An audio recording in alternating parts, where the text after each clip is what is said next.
नमस्कार, सांकेतिक भाषा के इस विशेष बुलेटिन में आप सभी का स्वागत है। मैं हूं आपके साथ आरेंद्र। मेरे साथ मौजूद है मेरी सांकेतिक भाषा की एंकर बीना सिंह।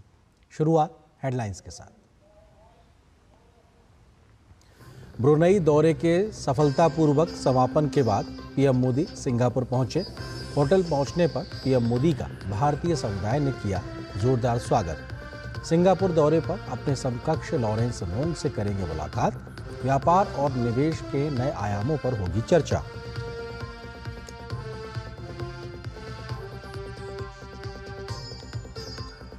ब्रुनेई में सुल्तान हाजी हसनल बोल्किया से मुलाकात के दौरान प्रधानमंत्री ने भविष्य में रणनीतिक साझेदारी की जताई आशा। ब्रुनेई को बताया भारत के एक्ट ईस्ट पॉलिसी के तहत बेहद अहम। दोनों देशों के बीच अहम समझौता ज्ञापन पर हुए हस्ताक्षर।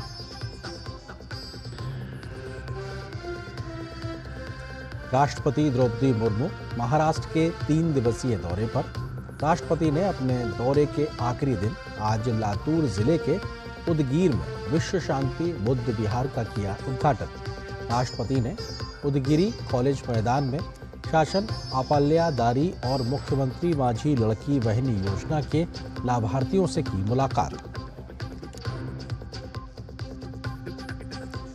त्रिपुरा के 2 उग्रवादी समूहों के साथ शांति समझौते पर दिल्ली में हुए हस्ताक्षर। केंद्रीय गृह मंत्री अमित शाह और मुख्यमंत्री माणिक शाह रहे मौजूद। गृह मंत्री अमित शाह ने कहा, सरकार पूर्वोत्तर के विकास के लिए प्रतिबद्ध।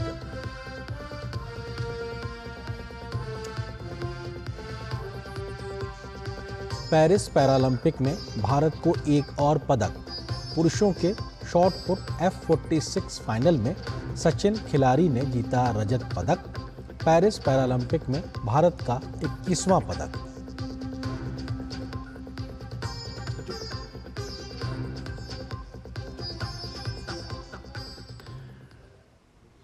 ब्रुनेई दौरे के सफलतापूर्वक समापन के बाद प्रधानमंत्री नरेंद्र मोदी सिंगापुर की 2 दिवसीय यात्रा पर पहुंचे हैं।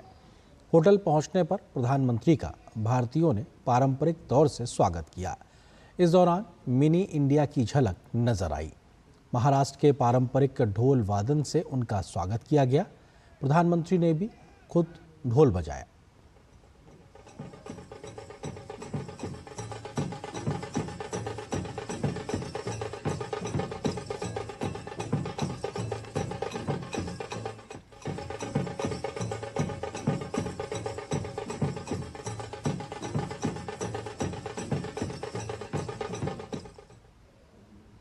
पीएम मोदी जब सिंगापुर पहुंचे तो वहां से लोगों के उत्साह की एक अलग ही तस्वीर देखने को मिली।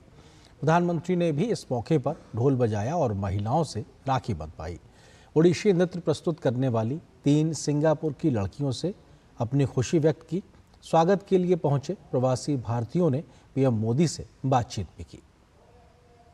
बताइए, आप प्रधानमंत्री का आपने स्वागत किया इस महोत्सव के इस शानदार जो परंपरा रही उसके जरिए, क्या कहना आपका? जैसे ही मोदी जी खुद से ड्रम बजाने चालू कर दिए, आई थिंक सभी को बहुत ही ज्यादा आनंद हुआ और ये शायद one in the life time opportunity है। सारे महाराष्ट्र को ऐसे कह सकते हैं कि अभी मोदी जी ने शुरुआत तो कर दी है गणपति की, तो अभी तो डबल जोर से सेलिब्रेट शुरुआत कर दी है। यहाँ पर ड्रम बजाया है, आप क्या कहेंगे? माहौल एकदम ही एक्साइटेड हुआ और हम भी मतलब इतने एक्साइटेड हुए, हम बहुत जोश से नाचे। जब वो यहाँ पे आए, उन्होंने हमारा डांस देखा, हमें बहुत अच्छा लगा। और जैसे समृद्धि ने कहा, it's a once in a lifetime opportunity. इतनी खुशी मिली है कि जो शब्द है वो भी कम पड़ जाएंगे। जो कुछ भी है हमने बजा के सेलिब्रेट किया है। गणपति बप्पा। आप पास में ये बताइए, मोदी जी ने आपसे क्या कहा जब वो ड्रम बजा रहे थे? हमने देखा कि आपसे उन्होंने बातचीत भी। मोदी जी ने जो बात कही, इमीडिएटली पहला जो शब्द उनके यहाँ से आया कि आपकी गणेश चतुर्थी आ रही है, तो उनको पता था कि इस सैटरडे को गणपति महाराष्ट्र में जो बड़ा फेस्टिवल होता है वो हो रहा है। ही न्यू इट। और वो इमीडिएटली पहला शब्द उनके यहाँ मतलब उनके मुंह से आना, इट वाज लाइक एक्नॉलेजमेंट थी वो, और बहुत अच्छा लगा। जी, हम मोदी जी का बहुत स्वागत करते हैं। हाँ, उत्तराखंड एसोसिएशन सिंगापुर से हैं और हमारे सभी जो है उत्तराखंड वासियों की तरफ से मोदी जी को बहुत बहुत धन्यवाद सिंगापुर आने का और अवसर देने का कि हमारे लोगों के साथ मिलने के लिए। और हमारे लोग जो है अपने वेशभूषा में आप देख सकते हैं उनको जो है परिधान में। यहाँ पर भी हम बिल्कुल जो है उत्तराखंड के जो है अपना जो हमारा सांस्कृतिक जो है उसको बनाए रखे हुए हैं। और जिस तरीके से गर्मजोशी से वो मिले हैं हम लोगों से, इससे ये पता चलता है कि एक महान नेता जो हमारे देश को मिला है वो किस तरीके से उसको आगे ले जा रहे हैं। और हमारी बहुत उम्मीदें हैं नरेंद्र मोदी से और आने वाली हमारे नेताओं से। बहुत हर्ष का अनुभव हो रहा है मुझे। आज एक आध्यात्मिक पुरुष से के दर्शन हुए हैं और मुझे लग रहा है कि अगर देश की बागडोर ऐसे आध्यात्मिक योगी पुरुष के हाथ पे हो तो वो देश की प्रगति जो है बहुत ऊंचे स्तर पर पहुंच सकती है। आपसे हम पहले भी बात कर चुके हैं, बताइए कुछ कहना है? बस यही कहूँगी कि मोदी जी से मिलकर बहुत अच्छा लगा। कितने सौभाग्य की बात है कि हम इतने करीब से उनको देख पाए, उनसे हाथ मिला पाए। दुनिया भर में जो भारतीय लोग रहते हैं वो अपने देश से जुड़ाव रखते हैं, अपने नेतृत्व से जुड़ाव रखते हैं। और प्रधानमंत्री नरेंद्र मोदी दुनिया के सबसे लोकप्रिय नेता और भारत के प्रधानमंत्री हैं, तो भारत से तो जुड़ाव रखेंगे ही। कैमरामैन एसपी दुबे के साथ शैलेंद्र मिश्र, डीडी न्यूज, सिंगापुर। इससे पहले ब्रुनई यात्रा के दौरान ब्रुनई दारुसलाम के सुल्तान हाजी हसनल बोल्किया के साथ प्रधानमंत्री ने मुलाकात की। दोनों नेताओं ने प्रतिनिधिमंडल स्तर की वार्ता की। अपने वक्तव्य के दौरान प्रधानमंत्री ने शाही परिवार द्वारा गर्मजोशी भरे स्वागत के लिए आभार जताया। उन्होंने दोनों देशों की साझेदारी को भविष्य में रणनीतिक स्तर तक ले जाने की आशा जताई और कहा कि ब्रुनई भारत के एक्ट ईस्ट पॉलिसी के तहत अहम देश है।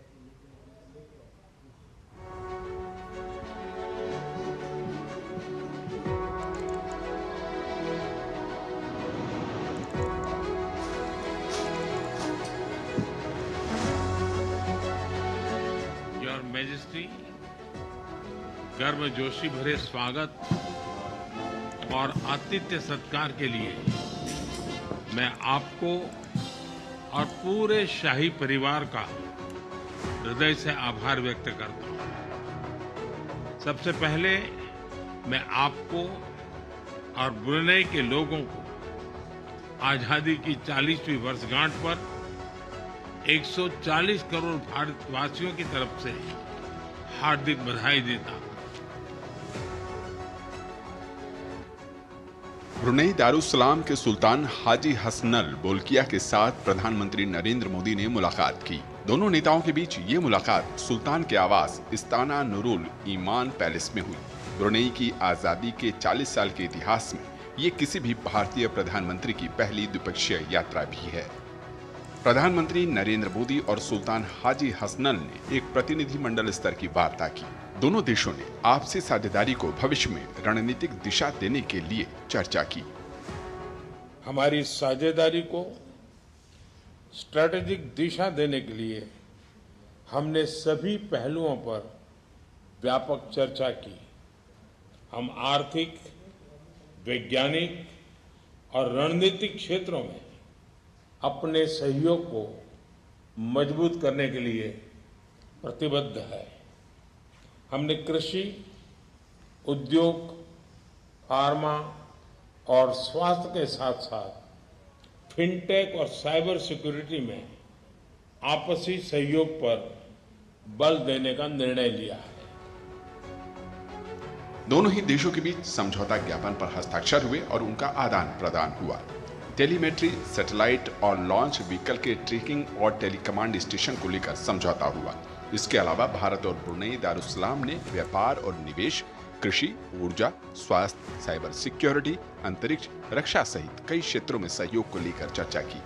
सेरी बेगवान और चेन्नई के बीच डायरेक्ट फ्लाइट शुरू करने की बात भी प्रधानमंत्री ने कही। हमने एलएनजी में लॉन्ग टर्म सहयोग की संभावनाओं पर चर्चा की। रक्षा क्षेत्र में सहयोग को बढ़ाने के लिए हमने रक्षा उद्योग, प्रशिक्षण और क्षमता निर्माण की संभावनाओं पर सकारात्मक विचार किए। अंतरिक्ष के क्षेत्र में अपने सहयोग को सुदृढ़ करने के लिए हमने सैटेलाइट डेवलपमेंट, रिमोट सेंसिंग और ट्रेनिंग पर सहमति बनाई है। दोनों देशों के बीच कनेक्टिविटी के लिए जल्द ही डायरेक्ट फ्लाइट्स शुरू की जाएगी। भारत की एक्ट ईस्ट पॉलिसी के तहत ब्रुनेई एक अहम साझेदार देश है। भारत ने इंडो पैसिफिक क्षेत्र में सहयोग और समन्वय की आशा जताई। प्रधानमंत्री ने कहा कि भारत विस्तारवादी नहीं बल्कि विकासवादी व्यवस्था में विश्वास रखता है।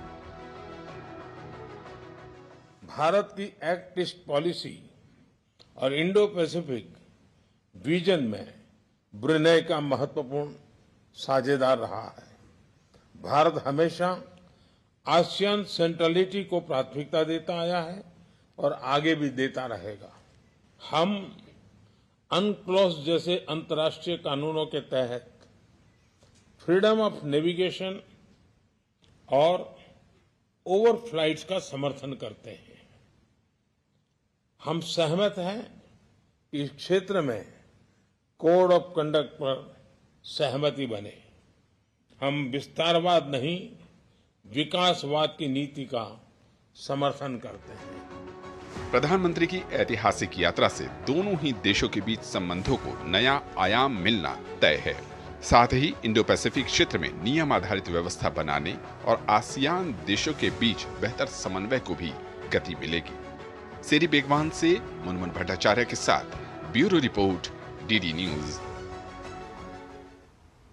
प्रधानमंत्री नरेंद्र मोदी ने श्री गुरु ग्रंथ साहिब के प्रकाश पर्व पर देशवासियों को शुभकामनाएं दी हैं। उन्होंने सोशल मीडिया साइट एक्स पर लिखा है, श्री गुरु ग्रंथ साहिब के प्रकाश पर्व पर मेरी शुभकामनाएं। श्री गुरु ग्रंथ साहिब दुनिया भर में लाखों लोगों को प्रेरित करता है, लोगों को दूसरे की सेवा करने और उनकी देखभाल करने के लिए प्रेरित करता है। यह हमें समाज में भाईचारे और सद्भाव के बंधन को आगे बढ़ाने की भी शिक्षा देता है। हमारी कामना है कि इसका ज्ञान हमारी धरती को बेहतर बनाने में मार्गदर्शन करता रहेगा। त्रिपुरा में शांति और समृद्धि को आगे बढ़ाते हुए आज बड़ी पहल हुई है। नई दिल्ली में केंद्र सरकार, त्रिपुरा सरकार और त्रिपुरा के दो संगठनों national liberation front of Tripura और ऑल त्रिपुरा टाइगर्स फोर्स ने समझौता ज्ञापन पर हस्ताक्षर किए हैं। इस अवसर पर केंद्रीय गृह मंत्री अमित शाह और त्रिपुरा के मुख्यमंत्री माणिक साह के साथ दोनों संगठनों के प्रतिनिधि मौजूद रहे। लगातार शांति समझौते करके मोदी सरकार पूर्वोत्तर में शांति और समृद्धि सुनिश्चित करने में जुटी है। ये समझौता ज्ञापन इसी सिलसिले का हिस्सा है। समझौते से NLFT और ATTF के 328 से अधिक सशस्त्र कैडर आत्मसमर्पण कर मुख्यधारा में शामिल हो जाएंगे। पहले भी पूर्वोत्तर में शांति समझौते की मदद से लगभग 10,000 सशस्त्र कैडर हथियार छोड़कर मुख्यधारा में शामिल हो चुके हैं। 35 साल से जो द्वंद्व चल रहा था, जो संघर्ष चल रहा था, वो आज आप सभी ने शस्त्र छोड़कर मुख्यधारा में वापिस आना और समग्र त्रिपुरा के विकास के लिए आपकी प्रतिबद्धता व्यक्त की है। अष्टलक्ष्मी कंसेप्ट और पूर्वोदय, ये दोनों को मिल मिलाकर पूरे नॉर्थ ईस्ट का, त्रिपुरा समेत नॉर्थ ईस्ट का विकास का एक संकल्प जो भारत सरकार ने लिया है, उसमें आज एक बहुत बड़े माइलस्टोन को पार करने में हम आज सफल हुए हैं। केंद्रीय गृह मंत्री अमित शाह ने कहा कि इन समझौतों को जमीन पर उतारकर शांति और खुशहाली को सुनिश्चित किया जा रहा है। ये सारे शांति समझौते जो होंगे उसमें उस क्षेत्र के विकास और हथियार उठाने के कारणों को निर्मूल करने के लिए हम हृदय से संवेदनशीलता के साथ प्रयास करेंगे। हमने 250 करोड़ रुपए का पैकेज इस क्षेत्र के विकास के लिए एक मंजूर किया है, जिससे आपके मन में जो कसक थी कि एक क्षेत्र का, विशेषकर आदिवासी क्षेत्र के विकास के लिए कुछ हो नहीं रहा था, वो कसक को हम समाप्त कर पाएंगे।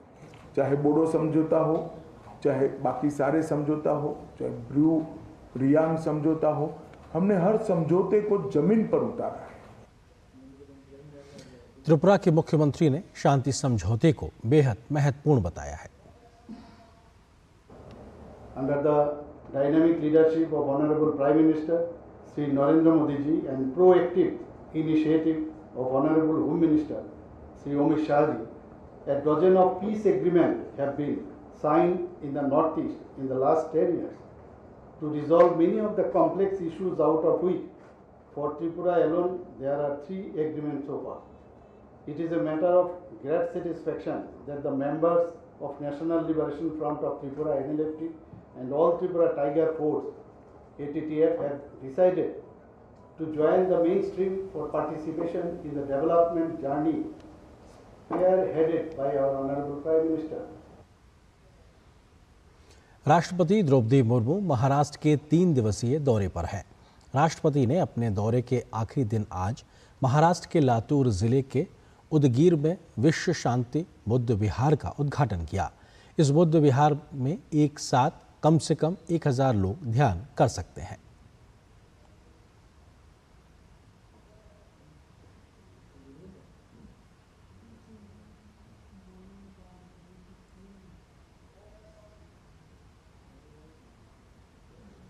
राष्ट्रपति द्रौपदी मुर्मू ने उदयगिरी कॉलेज मैदान में शासन आपाल्यादारी और मुख्यमंत्री माझी लड़की बहनी योजना के लाभार्थियों से मुलाकात की। इस दौरान राष्ट्रपति ने कहा कि भारत सरकार ने लखपति दीदी के लक्ष्य को 2 करोड़ से बढ़ाकर 3 करोड़ कर दिया है। महाराष्ट्र में महिलाओं के योगदान का जिक्र करते हुए राष्ट्रपति ने कहा कि महाराष्ट्र में महिलाओं का योगदान स्वर्ण अक्षरों में अंकित है।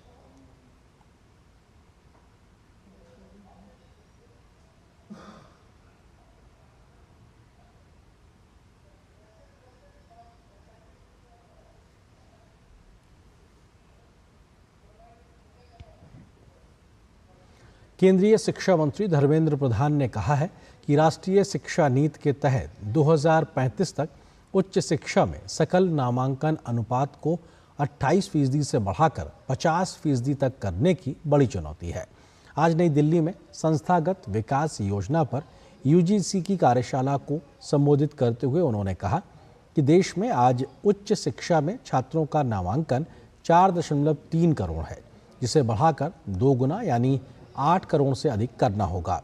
शिक्षा मंत्री ने कहा कि पिछले करीब 8 दशक के दौरान भारत में उच्च शिक्षा की दिशा में सराहनीय प्रयास हुए हैं और आज देश में 5000 उच्च शिक्षण संस्थान उत्कृष्टता के केंद्र बन चुके हैं।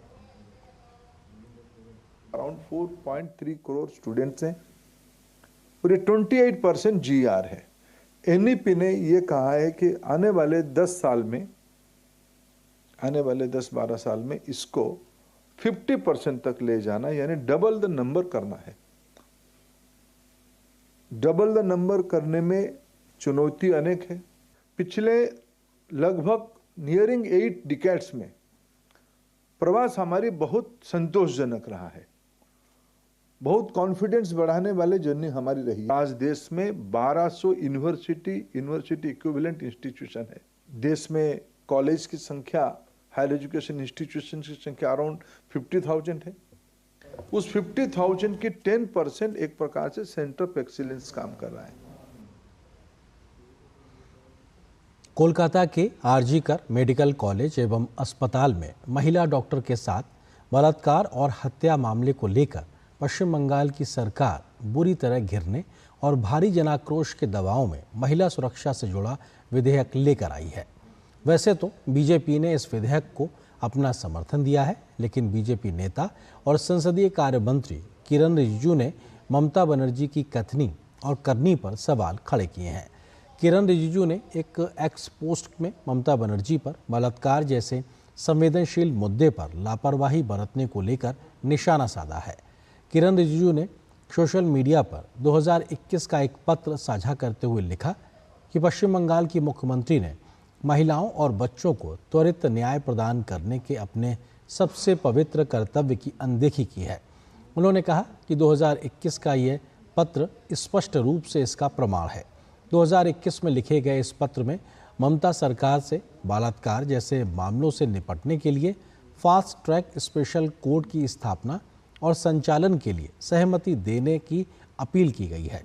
पत्र में 28,559 बलात्कार और पॉक्सो एक्ट से जुड़े लंबित केसों से शीघ्र निपटान के लिए फास्ट ट्रैक स्पेशल कोर्ट की स्थापना के लिए अनुमति देने को कहा गया है। संसदीय कार्य मंत्री ने इस मामले को बेहद गंभीर बताते हुए राजनीतिक मुद्दा न बनाते जाने की अपील की है। उन्होंने कहा कि ऐसे जघन्य अपराधों के लिए बहुत सख्त कानून जरूरी है, लेकिन मजबूत कार्रवाई उससे भी ज़्यादा ज़रूरी है। उन्होंने कहा कि बंगाल सरकार कार्रवाई करने में विफल रही है।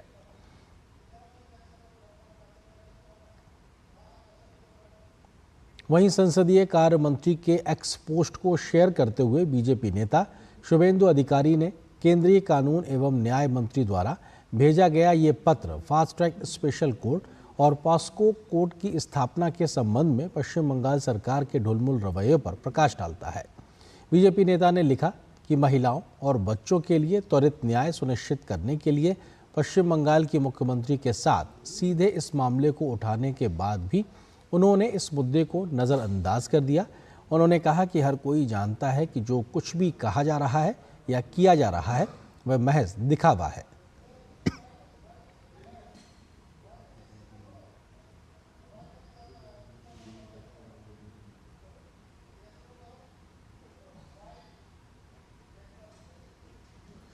पश्चिम बंगाल में डॉक्टरों का विरोध प्रदर्शन थमने का नाम नहीं ले रहा।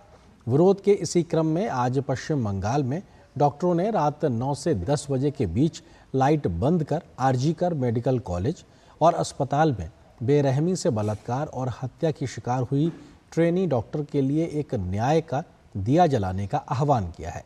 9 अगस्त की रात को कोलकाता के आरजीकर मेडिकल कॉलेज में महिला रेजिडेंट डॉक्टर के साथ दुष्कर्म कर उसकी हत्या कर दी गई थी।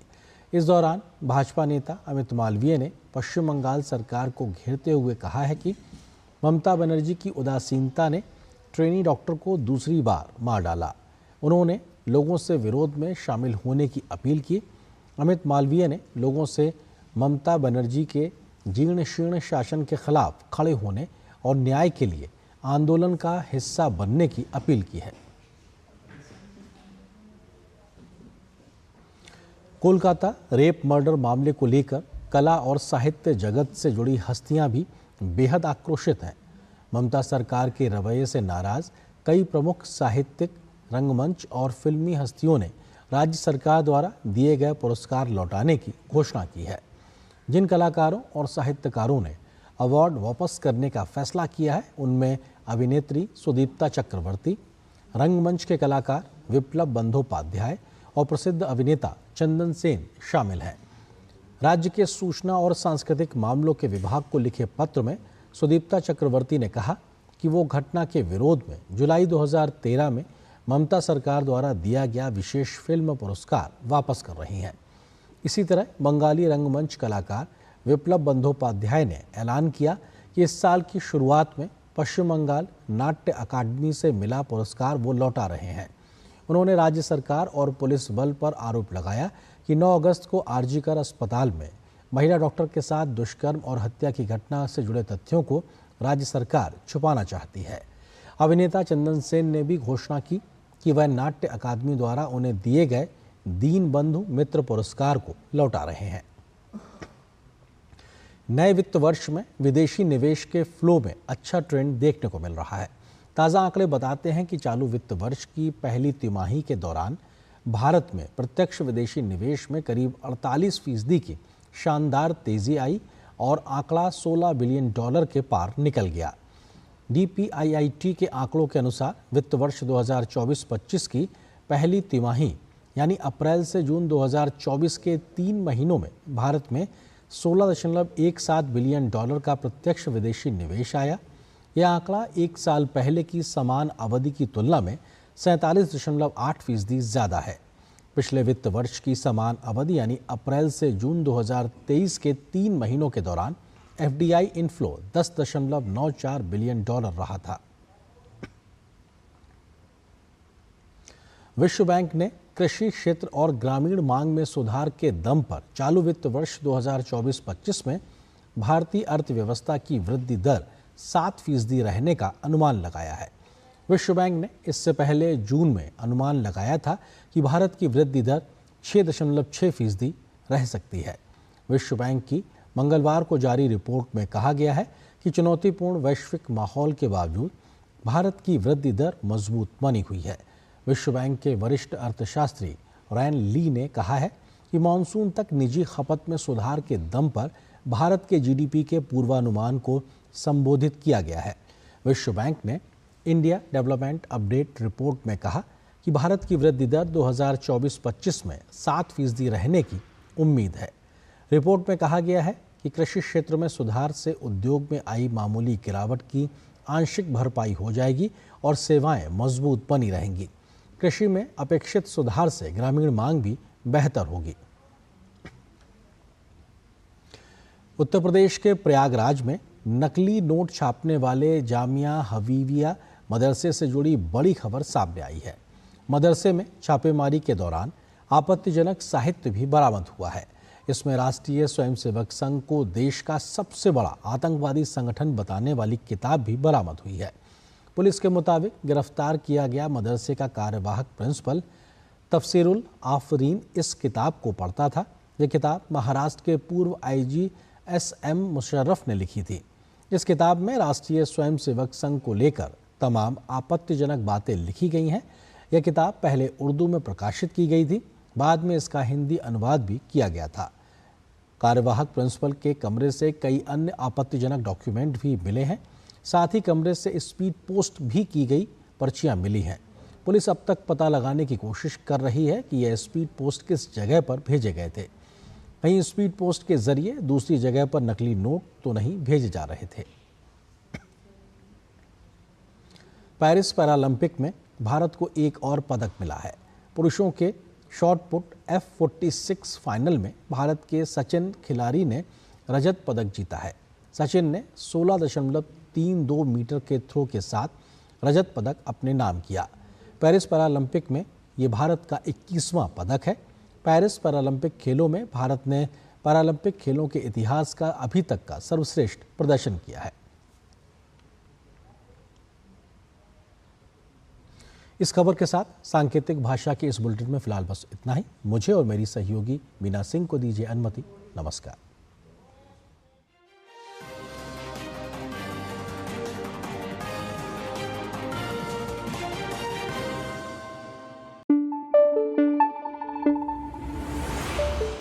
Thank you.